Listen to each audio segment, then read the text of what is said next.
एक समय की बात है। एक गांव में एक गरीब बुढ़िया रहती थी। वह पूरी तरह से अकेले रहा करती थी।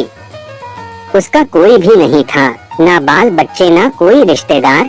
सुबह शाम लोगों के छोटे मोटे काम किया करती थी, जिसके बदले लोग उसको पैसे, अनाज या खाने पीने का सामान दे दिया करते थे, जिसको खा पीकर वह अपना जीवन बिताया करती थी। वह अपने जीवन में पूरी तरह से संतुष्ट थी। उसे भगवान से किसी प्रकार का कोई गिला भी नहीं था। दूसरों के सामान के कारण बुढ़िया का घर पूरी तरह से सामानों से भरा हुआ था। एक बार की बात है, वे अपने घर को खोलकर घर के सामान को धूप दिखा रही थी। समय वहां से दो चोर जा रहे थे। जब उन्होंने देखा कि बुढ़िया के घर में तरह तरह का सामान भरा हुआ है, तो उन्हें बड़ा लालच आया और वे सोचने लगे कि इस घर में तो बुढ़िया अकेली रहती है, क्यों न हम आकर इसके घर को ही साफ कर दें। माना कि सामान पुराना है, लेकिन कुछ तो पैसा मिलेगा और यह बुढ़िया अकेली हमारा कुछ बिगाड़ भी नहीं पाएगी। चोरों ने बुढ़िया के घर को अच्छी तरह से देख लिया और समझ लिया कि उन्हें किस तरह से बुढ़िया के घर की सफाई करनी है। उसके बाद चोर अपने घर वापस चले गए। बुढ़िया बेचारी को सपने में भी यह ख्याल नहीं आया कि उसके घर में भी कभी चोरी हो सकती है, क्योंकि उसके घर में तो खुद के उसके कपड़े तक उसके नहीं थे।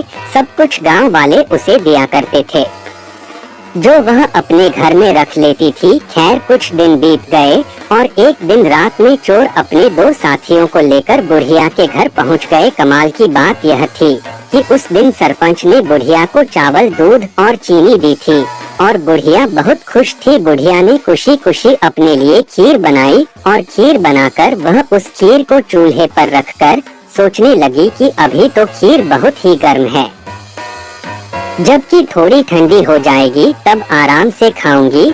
और अपने बिस्तर पर लेट गई और खीर के ठंडा होने का इंतजार करने लगी। लेटे लेटे उसे नींद आ गई और वे सो गई और जोर जोर से खर्राटे लेने लगी। चोर बाहर खड़े थे। बुढ़िया के खर्राटे की आवाज सुनते ही उन्होंने सोचा कि चलो अब रास्ता साफ हो गया और अब हम आराम से बुढ़िया का घर साफ कर सकते हैं। वह सब जल्दी जल्दी आकर बुढ़िया के घर में सामान तलाशने लगे, परंतु कमाल की बात यह थी कि उन्होंने जो देखा था वह बिल्कुल गलत था। बुढ़िया का घर तो सामान से भरा हुआ था, किंतु एक भी सामान साबुत नहीं था। हर सामान टूटा फूटा, पुराना और खराब था। यह चोर बड़े दुखी हुए और बुढ़िया को बहुत गालियां देने लगे। वह बोले, देखो कितनी दुष्ट बुढ़िया है, आराम से सो रही है और हम बेचारे इतनी मेहनत कर रहे हैं। तभी दूसरे चोर की नजर चूल्हे पर रखी खीर पड़ी। गरम गरम खीर को देखकर चोर ने कहा, चलो बुढ़िया के घर कुछ और नहीं मिला तो कम से कम खीर तो है।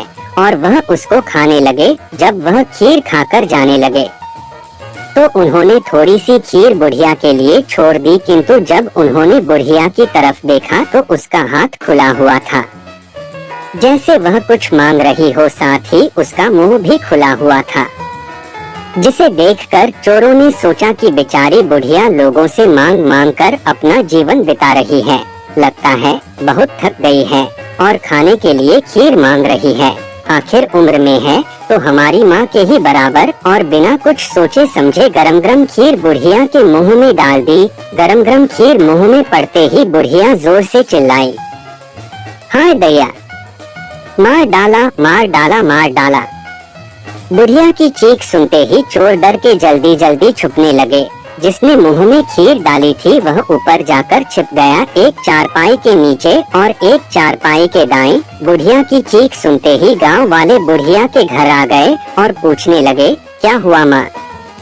बुढ़िया बोली, मुझे क्या पता, ऊपर वाला जाने। यह सुनते ही ऊपर छिपा हुआ चोर बोला, अरे भला मैं क्यों जानूं, तुम्हारी चारपाई के नीचे छिपा चोर ना जाने। यह सुनते ही चारपाई के नीचे वाला चोर बोला, मैं ही क्यों जानूं, चारपाई के दाएं छुपा चोर क्यों ना जाने। और इस तरह से तीनों चोरों ने खुद ही अपना पता गांव वालों को बता दिया और फिर गांव वालों ने उन्हें पकड़कर खूब पिटाई करी और वापस भेज दिया। उसके बाद से चोरों ने कान पकड़ लिया कि आज के बाद कभी वह चोरी कभी नहीं करेंगे। चोर चाहे जितनी भी कोशिश करे अपने आप को छुपाने की, लेकिन वह फिर भी पकड़ा जाता है।